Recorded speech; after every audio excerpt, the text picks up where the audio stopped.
मित्रों, उत्तर प्रदेश में भारतीय जनता पार्टी के नेतृत्व वाली सरकार के कार्यकाल के 100 दिन पूरे होने पर आज आयोजित इस प्रेस वार्ता में आप सभी का स्वागत करता हूं। मैं सर्वप्रथम बधाई देना चाहूंगा उत्तर प्रदेश की जनता को, जिसने विधानसभा चुनाव में आदरणीय प्रधानमंत्री श्री नरेंद्र मोदी जी के नेतृत्व की केंद्र सरकार की उपलब्धियों और हमारे राष्ट्रीय अध्यक्ष आदरणीय श्री अमित शाह जी के नेतृत्व में पार्टी की नीतियों पर भरोसा करते हुए भारतीय जनता पार्टी को विधानसभा चुनाव में ऐतिहासिक बहुमत प्रदान किया।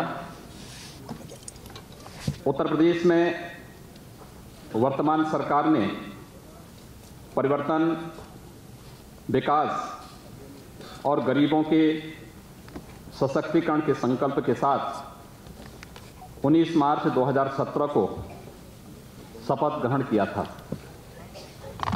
किसी भी राज्य में परिवर्तन, विकास और प्रगति के लिए मात्र 100 दिन की अवधि एक छोटा सा कार्यकाल है और सीमित संसाधनों के बीच उत्तर प्रदेश जैसे बड़े राज्य के लिए यह एक चुनौती भी है। इस चुनौती को हमने स्वीकार किया है। राज्य सरकार के इन 100 दिनों की अवधि की उपलब्धियों पर हमें संतोष का अनुभव हो रहा है। उत्तर प्रदेश को एकात्म मानवतावाद के प्रणेता पंडित दीनदयाल उपाध्याय जी की जन्मभूमि के साथ साथ कर्मभूमि होने का भी गौरव प्राप्त है। हमारा सौभाग्य है कि श्रद्धेय उपाध्याय जी के जन्मशती वर्ष में उत्तर प्रदेश में वर्तमान सरकार ने कार्यभार ग्रहण किया है।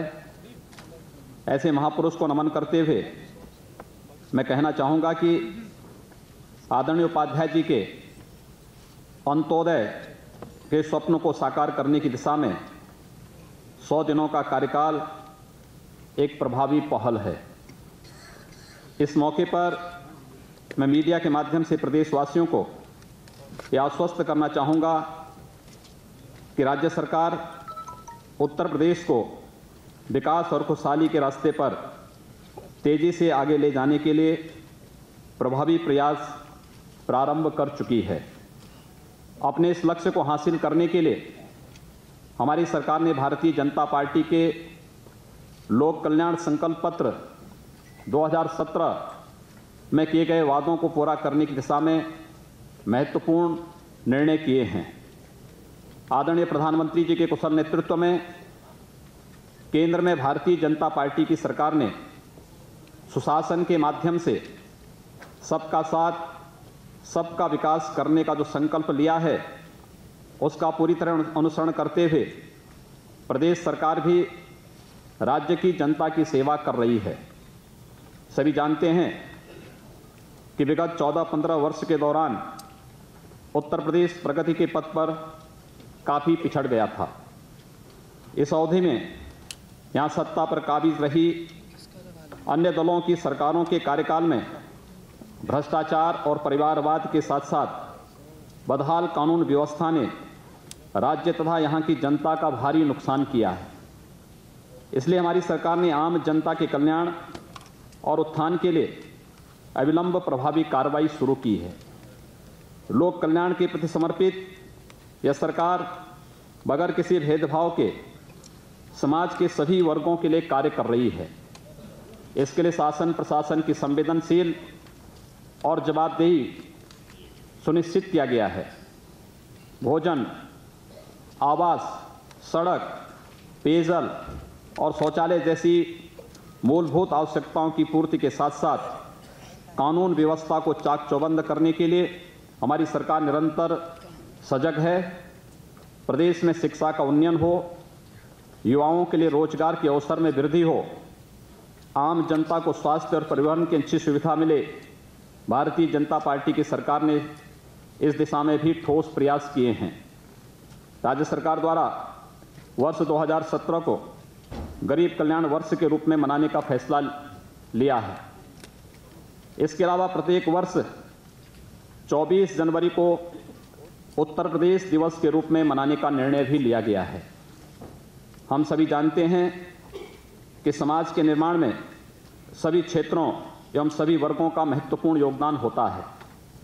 इसे ध्यान में रखकर राज्य सरकार भी केंद्र सरकार की भांति सबका साथ सबका विकास की अवधारणा के अनुरूप जनता की सेवा करने के लिए प्रतिबद्ध है। पंडित दीनदयाल उपाध्याय जी के अंत्योदय के स्वप्न को साकार करना हमारा लक्ष्य भी है और संकल्प भी। वर्तमान प्रदेश सरकार सुशासन के माध्यम से प्रदेश को विकास के पथ पर अग्रसर करने का गंभीरता से कार्य कर रही है। उत्तर प्रदेश की अर्थव्यवस्था मूलतः कृषि पर आधारित है। इसलिए जब तक गांव एवं किसान की वर्तमान स्थिति में सुधार नहीं आएगा, तब तक राज्य तेजी से प्रगति के पथ पर आगे नहीं बढ़ेगा। इसको दृष्टिगत रखते हुए राज्य सरकार किसानों के हितों को प्राथमिकता दे रही है। किसानों को खाद बीज के साथ साथ अन्य कृषि निवेशों की उपलब्धता सुनिश्चित कराई जा रही है। किसानों को उनकी उपज का लाभकारी मूल्य दिलाने के लिए 5000 से अधिक गेहूं क्रय केंद्रों की स्थापना करते हुए गत वर्ष की अपेक्षा इस वर्ष प्रदेश सरकार ने 4 गुना से अधिक गेहूं की खरीद की है। गत वर्ष 7 लाख मीट्रिक टन गेहूं का क्रय आढ़तियों और एजेंटों के माध्यम से प्रदेश सरकार ने किया था और मुझे बताते हुए प्रसन्नता है कि इस वर्ष 36 लाख मीट्रिक टन से अधिक गेहूं का क्रय प्रदेश सरकार ने किया है। इसी प्रकार कई पेराई सत्रों का लंबित भुगतान गन्ना किसानों का कराया जा रहा है। मुझे यह बताते हुए प्रसन्नता है कि अब तक गन्ना किसानों का 22,517 करोड़ रुपए से अधिक के बकाया गन्ना मूल्य का भुगतान हो चुका है। जनता से किए गए वादों को सर्वोच्च प्राथमिकता देते हुए अपनी पहली कैबिनेट की बैठक में हमारी सरकार ने 31 मार्च 2016 तक लघु एवं सीमांत किसानों के 1 लाख रुपये सीमा तक के फसली ऋण को माफ करने का निर्णय लिया। इस निर्णय से एक साथ प्रदेश के 86 लाख किसान लाभान्वित हुए हैं। इस निर्णय के साथ राज्य सरकार ने भी स्पष्ट कर दिया है कि इस फैसले का प्रभाव आम जनता एवं प्रदेश के विकास कार्यों पर कतई पड़ने नहीं दिया जाएगा। प्रदेश सरकार 36,000 करोड़ रुपए के अतिरिक्त बोझ को अनावश्यक खर्चों को कम करके पूरा करेगी। प्रदेश में पहली बार आलू उत्पादक किसानों के आलू को खरीदकर उन्हें राहत पहुंचाने का कार्य किया गया। प्रधानमंत्री आवास योजना के तहत इस वर्ष 9,70,000 से अधिक आवासहीन परिवारों को ग्रामीण क्षेत्र में लाभान्वित किया जा रहा है। विगत कई वर्षों से राज्य की खनन प्रक्रिया काफ़ी विवादास्पद एवं पक्षपातपूर्ण रही है। हमारी सरकार तकनीक आधारित पूरी तरह से पारदर्शी एक नई खनन नीति को लागू की है। भूतत्व एवं खनि कर्म विभाग द्वारा तैयार किए गए ई-वेब पोर्टल को लॉन्च किया गया है। इस पोर्टल के लागू हो जाने से अब खनिजों के परिवहन के लिए ई ट्रांजिट पास की व्यवस्था उपलब्ध हो गई है। राज्य सरकार ने विरासत में मिली 1,21,000 किलोमीटर से अधिक गड्ढा युक्त सड़कों को गड्ढा मुक्त करने तथा प्रदेश के सभी जनपदों को समान रूप से बिजली आपूर्ति करने जैसे महत्वपूर्ण लेते हुए प्रभावी कार्रवाई की है। सभी जिला मुख्यालयों को 24 घंटे विद्युत की आपूर्ति, तहसील मुख्यालयों तथा बुंदेलखंड क्षेत्र को 20 घंटे विद्युत की आपूर्ति, ग्रामीण क्षेत्र को 18 घंटे विद्युत की आपूर्ति प्रदेश सरकार के द्वारा 14 अप्रैल से ही प्रारंभ कर दी गई। इसके अलावा 24 घंटे विद्युत उपलब्ध कराने के उद्देश्य से केंद्र सरकार से 24x7 पावर फॉर ऑल अनुबंध हस्ताक्षरित किया गया है।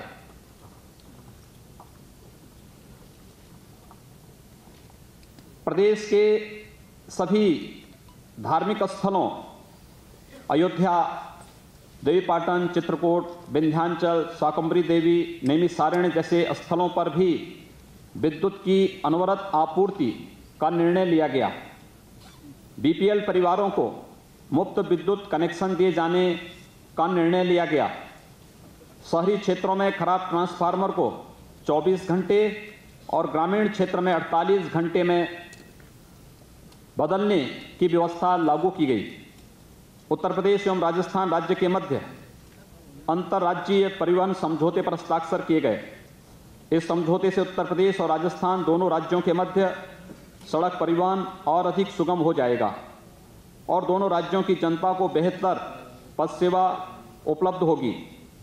पर्यटन विभाग की one stop tourism solution portal का शुभारंभ किया गया।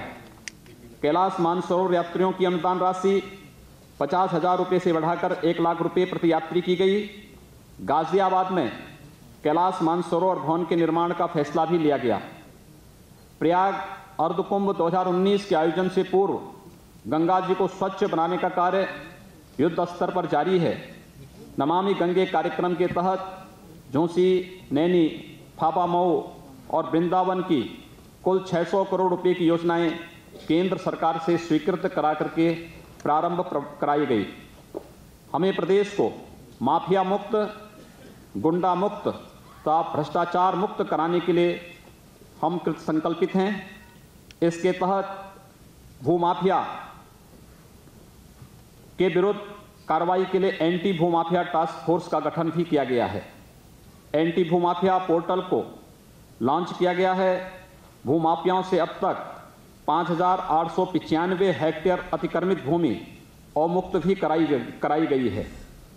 वीआईपी कल्चर को समाप्त करने के लिए आपातकालीन सेवाओं को छोड़कर राज्य में लाल व नीली बत्ती के प्रयोग को पूरी तरह समाप्त किया गया है। राज्य सरकार महिलाओं एवं बालिकाओं को पूरी सुरक्षा देने के साथ साथ उनके सामाजिक एवं आर्थिक सशक्तिकरण के लिए कृत संकल्पित है। प्रदेश सरकार महिलाओं के सशक्तिकरण और उन्हें समान अवसर देने के लिए प्रभावी प्रयास कर रही है। महिलाओं की सुरक्षा, सशक्तिकरण और सम्मान के लिए कोई कसर बाकी नहीं रखी जाएगी। इसके दृष्टिगत सत्ता में आते ही प्रदेश सरकार द्वारा एंटी रोमो स्क्वाड के गठन जैसे प्रभावी कदम उठाए गए, जिनका असर पूरे प्रदेश में हुआ और महिलाएं तथा बच्चियां अब पहले से सुरक्षित महसूस कर रही हैं। महिलाओं एवं बालिकाओं में सुरक्षा की भावना और सुदृढ़ करने तथा उनके सामाजिक आर्थिक सशक्तिकरण के दृष्टिगत कन्या भ्रूण हत्या के विरुद्ध प्रभावी कार्रवाई करने के लिए मुखबिर योजना की शुरुआत की गई है। राज्य सरकार द्वारा लखनऊ में स्थित केंद्रीकृत कॉल सेंटर के माध्यम से महिला हेल्पलाइन 181 का संचालन किया जा रहा है।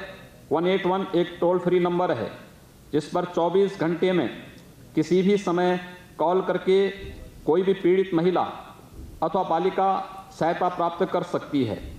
181 हेल्पलाइन के तहत 64 रेस्क्यू वाहन को लॉन्च किया गया है। इस प्रकार प्रदेश के समस्त 75 जिलों में अब तक ये वाहन महिलाओं की सहायता के लिए उपलब्ध हो गए हैं। जेवर में अंतर्राष्ट्रीय हवाई अड्डा बनाए जाने की सैद्धांतिक सहमति केंद्र सरकार द्वारा प्रदान की गई है। वर्षों से लंबित प्रकरण राज्य सरकार की प्रभावी पैरवी से केंद्र का अनुमोदन पाने में सफल रहा है। तृतीय अंतर्राष्ट्रीय योग दिवस के अवसर पर राष्ट्रीय स्तर का मुख्य कार्यक्रम लखनऊ के रमाबाई अंबेडकर मैदान में सफलतापूर्वक आयोजित किया गया। हमारा सौभाग्य है कि इस आयोजन में माननीय प्रधानमंत्री जी के साथ 51,000 से अधिक साधकों ने उत्साह और उमंग के साथ योगाभ्यास किया। आदरणीय प्रधानमंत्री जी द्वारा शुरू किए गए स्वच्छ भारत अभियान में लोगों की सहभागिता सुनिश्चित कराई जा रही है। दिसंबर 2017 तक प्रदेश के 30 जिलों को ओडीएफ अर्थात खुले में शौच मुक्त घोषित करने का लक्ष्य निर्धारित किया गया है। इसी प्रकार पूरे प्रदेश को अक्टूबर 2018 तक ओडीएफ घोषित करने के लक्ष्य के साथ कार्य प्रारंभ हुआ है। स्मार्ट सिटी मिशन के तहत प्रदेश की राजधानी लखनऊ के साथ साथ वाराणसी, कानपुर, आगरा को पहले ही चयनित किया जा चुका है। वर्तमान सरकार के प्रयास से झांसी, अलीगढ़ एवं इलाहाबाद को स्मार्ट सिटी मिशन के तहत शामिल किया गया है। मेरठ, सहारनपुर, रामपुर, गाजियाबाद और रायबरेली को भी इस मिशन में सम्मिलित कराने के लिए राज्य सरकार गंभीरता से प्रयास कर रही है। सरकारी ठेकों में भ्रष्टाचार समाप्त करने और पारदर्शिता लाने के उद्देश्य से ई टेंडरिंग व्यवस्था को सभी विभागों में लागू किया गया है। शिक्षा व्यवस्था में आमूलचूल परिवर्तन की दिशा में कार्य शुरू कर दिया गया है। स्कूली बच्चों में यूनिफॉर्म, पुस्तकें, जूता, मोजा तथा बैग उपलब्ध कराया जाएगा। उच्च शिक्षा में एक समान पाठ्यक्रम की दिशा में प्रभावी कार्रवाई प्रारंभ की गई है। प्रदेश में 166 पंडित दीनदयाल उपाध्याय मॉडर्न स्कूल इस सत्र से प्रारंभ करने की योजना है। युवाओं को गुणात्मक शिक्षा सुलभ हो तथा कौशल विकास के माध्यम से उन्हें रोजगार के सुगम अवसर प्राप्त हों, इसके लिए प्रदेश सरकार संवेदनशीलता से कार्य कर रही है। इंसेफ्लाइटिस से प्रदेश के सर्वाधिक संवेदनशील 38 जनपदों के 1 से 15 वर्ष तक के वंचित बच्चों के लिए टीकाकरण का अभियान चलाया गया है। जनता को आपातकालीन चिकित्सीय सुविधा उपलब्ध कराने के उद्देश्य से एडवांस लाइफ सपोर्ट एम्बुलेंस सेवा के तहत 150 एम्बुलेंस प्रदेश के अंदर संचालित की जा रही हैं। इन एम्बुलेंस सेवाओं के उपलब्ध हो जाने से क्रिटिकल मरीजों को प्राण रक्षा हो रही है। प्रदेश के सभी क्षेत्रों के विकास के लिए यह सरकार कार्य कर रही है।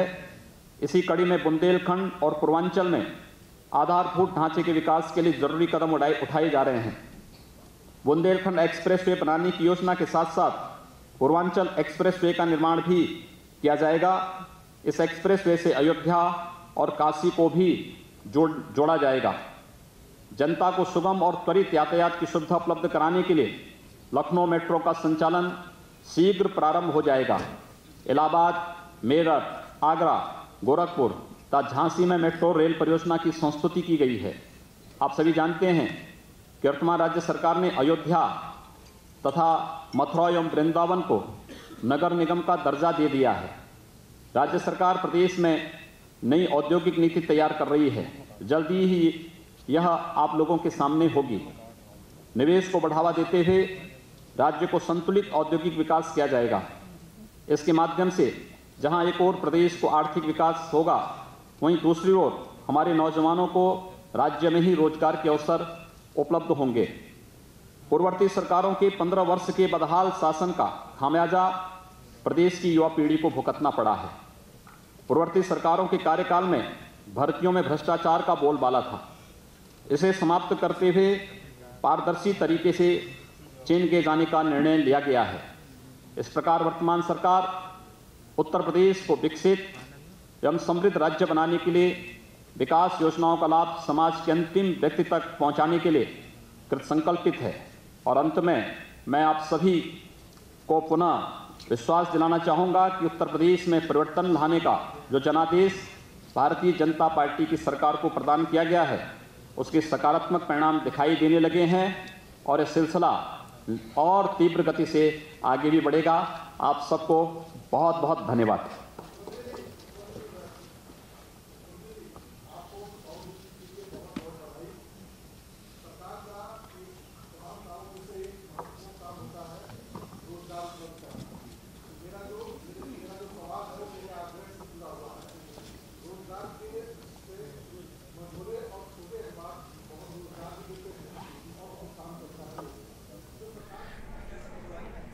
तो सकारात्मक परिणाम मिला है। जो चुनौतियां हमें मिली थी सरकार बनने के साथ, और उसका सकारात्मक परिणाम मिला है और परिणाम दिखने भी लगा है।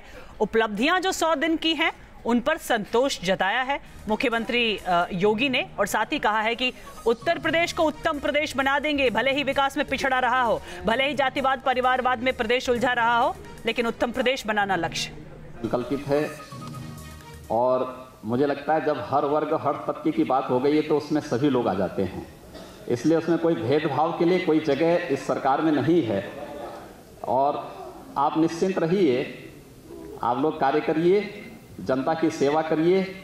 आप लोगों ने जो सहयोग दिया है, एक सकारात्मक सहयोग की उम्मीद ये सरकार आप लोगों से रखेगी प्रदेश के विकास के लिए, प्रदेश को समृद्धि की ओर अग्रसर करने के लिए आप सबके सकारात्मक सहयोग की अपेक्षा है। बहुत बहुत धन्यवाद।